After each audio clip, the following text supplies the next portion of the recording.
Firman Tuhan di dalam Filipi 4 ayat 6 berkata, "Janganlah hendaknya kamu khawatir tentang apapun juga, tetapi nyatakanlah dalam segala hal keinginanmu kepada Allah, dalam doa dan permohonan dengan ucapan syukur." Penyebaran coronavirus dan beritanya secara global sepertinya diikuti dengan penyebaran kekhawatiran, bahkan ketakutan di hati banyak orang.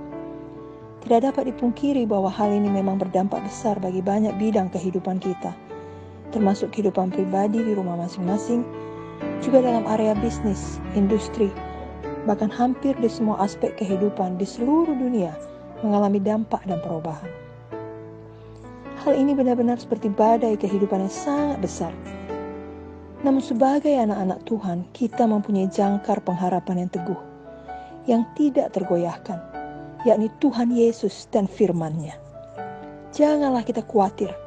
Sebaliknya mari kita berdoa dan mari kita merenungkan firman Tuhan dan sungguh-sungguh melakukan firman. Justru di saat seperti ini, hal terpenting yang harus kita lakukan adalah benar-benar memiliki Tuhan Yesus di dalam hati kita, memiliki persekutuan pribadi dengan Tuhan Yesus. Tidak terbayangkan bila kita menghadapi semua yang terjadi saat ini dengan sendirian, dengan kekuatan kita sendiri, tanpa Tuhan di pihak kita. Tuhan Yesus adalah juru selamat dan Tuhan di atas segala Tuhan. Bila kita percaya kepadanya dan menerimanya secara pribadi dalam hidup kita, maka Ia adalah juru selamat pribadi kita dan Tuhan yang memegang kendali atas hidup kita. Kita mempunyai jaminan bahwa seluruh hidup dan masa depan kita dipelihara oleh-Nya. Tuhan Yesus menjadi teman kita dan penghibur kita, dan firman-Nya memberi kita iman dalam kehidupan kita setiap hari. Firman Tuhan berkata bahwa Tuhan Yesus selalu menyertai kita sampai kepada akhir zaman.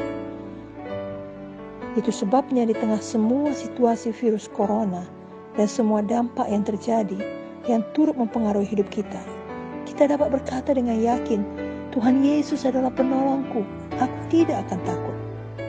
Dan kita juga tidak akan membiarkan kekhawatiran mengalahkan kita. Memang kita tidak dapat mengetahui dengan pasti kapan pandemi virus corona dan dampaknya ini berakhir. Namun bila kita tidak senantiasa mengisi hati dan pikiran kita dengan firman Tuhan, maka pikiran kita dapat dipenuhi dengan kekhawatiran. Kita membayangkan masa depan dengan semua skenario buruk yang mungkin akan terjadi. Walau sebenarnya yang perlu kita lakukan justru adalah semakin fokus mengisi hati kita dengan firman Tuhan.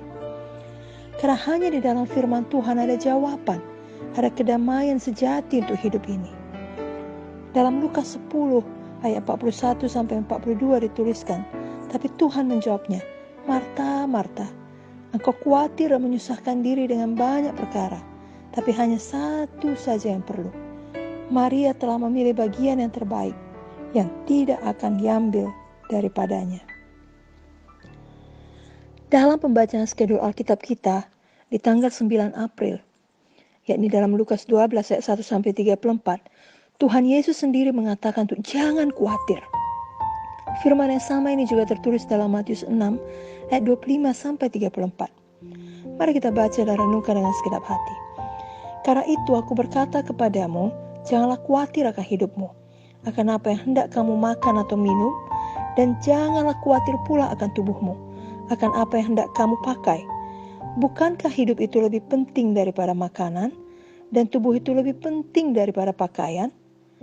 Pandanglah burung-burung di langit, yang tidak menabur dan tidak menuai, dan tidak mengumpulkan bekal dalam lumbung, namun diberi makan oleh Bapamu yang di sorga. Bukankah kamu jauh melebihi burung-burung itu? Siapakah di antara kamu yang karena kekhawatirannya dapat menambahkan sehasta saja pada jalan hidupnya?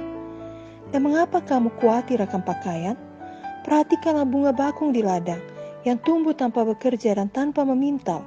Namun aku berkata kepadamu, Salomo dalam segala kemegahannya pun tidak berpakaian seindah salah satu dari bunga itu.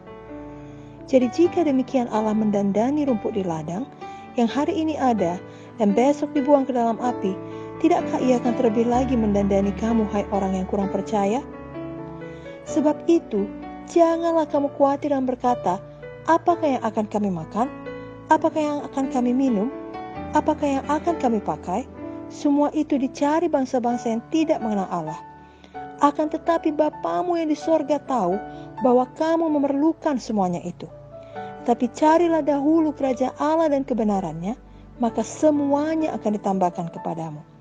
Sebab itu janganlah kamu khawatir akan hari esok, karena hari esok mempunyai kesusahannya sendiri. Kesusahan sehari cukuplah untuk sehari. Dalam ayat 25 dituliskan untuk jangan khawatir akan apa yang hendak kita makan, akan tubuh kita dan apa yang kita pakai. Di mana pada saat keadaan seperti sekarang ini, hal itu kelihatannya wajar untuk dikhawatirkan. Namun firman Tuhan mengajarkan bahwa Tuhan yang telah memberikan kita hidup, Tuhan yang menciptakan tubuh kita dan menaruh nafas kehidupan, itu hal yang sangat ajaib. Dan bila demikian, Tuhan juga sanggup menyediakan makanan bagi kita selama kita hidup. Bila kita percaya Tuhan telah menciptakan kita, maka kita juga percaya Tuhan sanggup memelihara kita. Dalam ayat 26 firman Tuhan menerangkan bahwa Tuhan yang memelihara burung-burung, dan Tuhan juga memelihara kita umatnya yang jauh melebihi burung-burung tersebut. Matius 10 ayat 29-31 menuliskan, bukankah burung pipit dijual 2 ekor seduit? Namun seekor pun daripadanya tidak akan jatuh ke bumi di luar kehendak Bapamu. Dan kamu, rambut kepalamu pun terhitung semuanya. Sebab itu janganlah kamu takut, karena kamu lebih berharga daripada banyak burung pipit.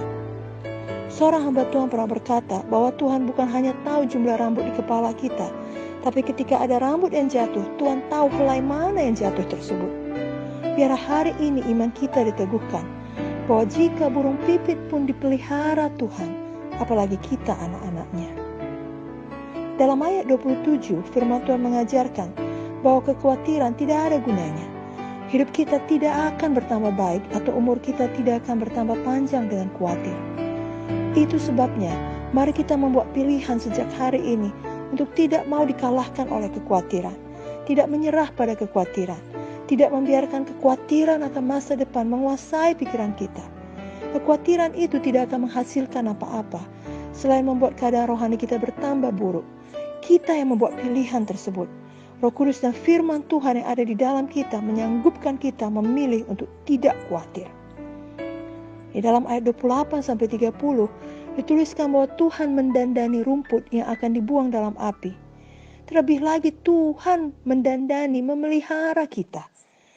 Tuhan Yesus telah mati, berkorban menyerahkan nyawanya bagi kita di kayu salib. Bahkan pada tanggal 10 April esok hari kita akan memperingati kematian Tuhan Yesus. Nah, hari Minggu ini kita memperingati kebangkitannya. Ini adalah Minggu Paskah, di mana kita diingatkan akan pengorbanan Tuhan Yesus yang besar bagi kita semua.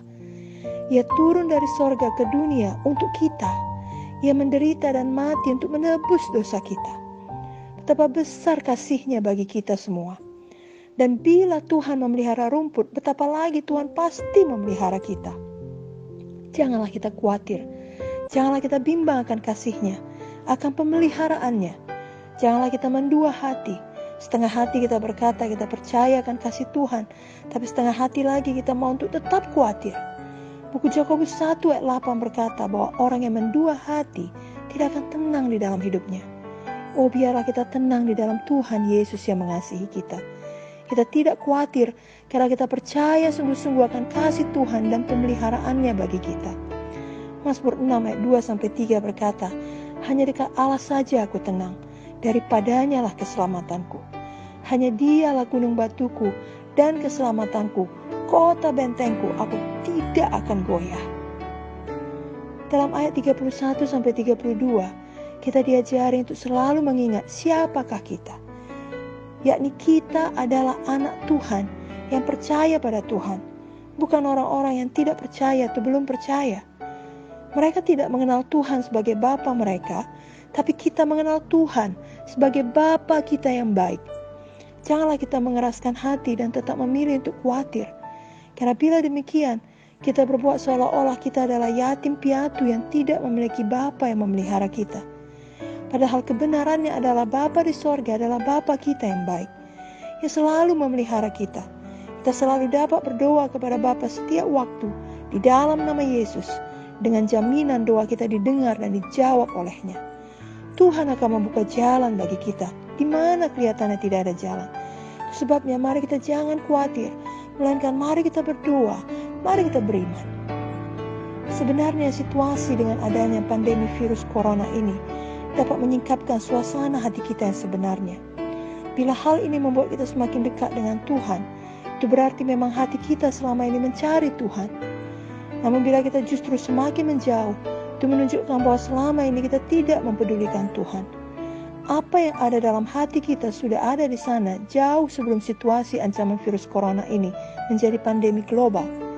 Namun saat ini kita semua dapat membuat pilihan yang benar. Mari kita semua mendekat kepada Tuhan Yesus.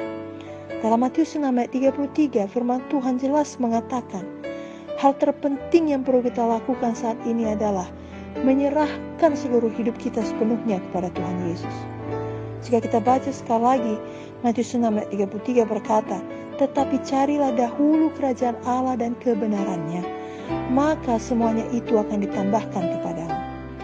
Jadi mari mencari dahulu kerajaan Allah, bukan mengkhawatirkan pakaian, makanan, dan lain-lain. Benar bahwa salah satu dampak terbesar dari situasi ini adalah hal materi atau ekonomi. Namun kita dapat memilih untuk tetap tidak khawatir akan hal itu, melainkan tetap mengutamakan Tuhan. Matius 6 ayat 24 berkata, tak seorang pun dapat mengabdi kepada dua tuan, karena jika demikian, ia akan membenci yang seorang dan mengasihi yang lain, atau ia akan setia kepada yang seorang dan tidak mengindahkan yang lain. Kamu tidak dapat mengabdi kepada Allah dan kepada Mammon. Biarlah di saat sekarang ini kita lebih banyak mengambil waktu untuk bersekutu dengan Tuhan, mencari wajah Tuhan, menyerahkan seluruh hidup kita untuk Tuhan dan untuk membangun kerajaan-Nya dengan hikmat yang Ia berikan kepada kita. Roh Kudus akan mengajari semua anak-anak-Nya sesuai dengan situasi berbeda yang dihadapi tiap-tiap orang di daerah yang berbeda. Ada gereja-gereja yang dapat memakai teknologi untuk siaran live atau streaming sehingga umat Tuhan dapat beribadah. Ada gereja-gereja sel yang tetap beribadah di rumah-rumah pribadi, di apartemen, di tempat kos, per keluarga, kepala keluarga yang memimpin ibadah tersebut di mana yang berhimpun tidak di dalam jumlah banyak. Ada pula yang beribadah dengan cara datang ke lapangan parkir luas dengan mobilnya masing-masing. Lalu ada sound system yang baik menyampaikan firman. Ada yang beribadah bersama melalui saluran telepon dan banyak hal lainnya. Dan semua itu didasari oleh hati yang mengasihi Tuhan Yesus dan mengasihi jiwa-jiwa. Hati yang tidak mau dihentikan untuk membesarkan kerajaan sorga oleh situasi apapun. Kita percaya selalu ada jalan keluar. Dan Roh Kudus akan mengajari kita hari demi hari. Firman Tuhan mengatakan untuk tidak khawatir. Tapi bukan berarti kita berhenti bekerja bagi Tuhan atau mengurangi komitmen kita hidup bagi kerajaan sorga. Justru kita semakin fokus hidup bagi Tuhan Yesus dan membesarkan kerajaan sorga. Kita perlu membuat perencanaan apa yang dapat kita lakukan di saat seperti ini, di tengah situasi yang kita hadapi dan kita lakukan dengan segenap hati. Kita tidak mau dikalahkan dan menyerah, mengikuti arus kekhawatiran, namun kita memohon hikmat Tuhan dan Tuhan pasti memberikannya. Kita tidak lagi khawatir untuk diri kita, tapi kita mencari dahulu kerajaan sorga dan kebenarannya tiap-tiap hari. Dalam ayat yang ke-34, firman Tuhan mengajarkan kita untuk hidup dari sehari ke sehari.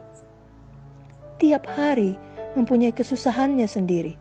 Kita hidup dari iman kepada iman tiap-tiap hari. Betapa baiknya Tuhan, Ia sudah mengatur hidup kita sehari demi sehari, dan Tuhan memberikan kasih karunia-Nya baru setiap hari. Seperti ayat di awal tadi, Filipi 4 ayat 6, janganlah kita khawatir, tapi mari kita berdoa. Mari kita berdoa tiap-tiap hari. Banyak orang meminta doa bagi orang lain, walau itu hal yang baik. Namun yang terbaik adalah kita masing-masing dapat langsung berdoa kepada Tuhan. Jika kekhawatiran menyerang, bawalah hal yang kita khawatirkan itu kepada Tuhan. Seorang hamba Tuhan pernah berkata, daftarkan kekhawatiranmu dan ganti itu menjadi daftar doamu. Lalu doakan sungguh-sungguh dengan iman. Maka kau akan melihat kuasa Tuhan bekerja menjawab doamu, sehingga akhirnya daftar itu menjadi daftar kesaksian yang luar biasa. Amin. Saat kita berdoa, kita dapat mendengar suara Tuhan, pimpinan Tuhan dalam hidup kita, hal-hal yang perlu kita ubah, hal-hal yang perlu kita lakukan dalam hidup kita. Dan kita benar-benar diubahkan setiap hari menjadi lebih seperti Yesus jika kita selalu berdoa. Itulah kebaikan yang terutama di dalam hidup ini, di mana kita diubahkan menjadi seperti Yesus.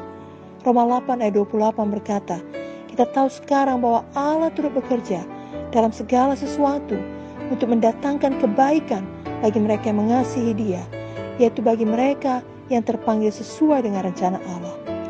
Itu sebabnya dalam pandemi virus COVID-19 sekalipun kita tidak kalah oleh kekhawatiran, tapi kita dapat senantiasa hidup bersukacita di dalam Tuhan dan melihat kebaikan Tuhan. Mazmur 34 ayat 9 berkata, kecaplah dan lihatlah betapa baiknya Tuhan itu. Berbahagialah orang yang berlindung padanya. Amin, amin, dan amin.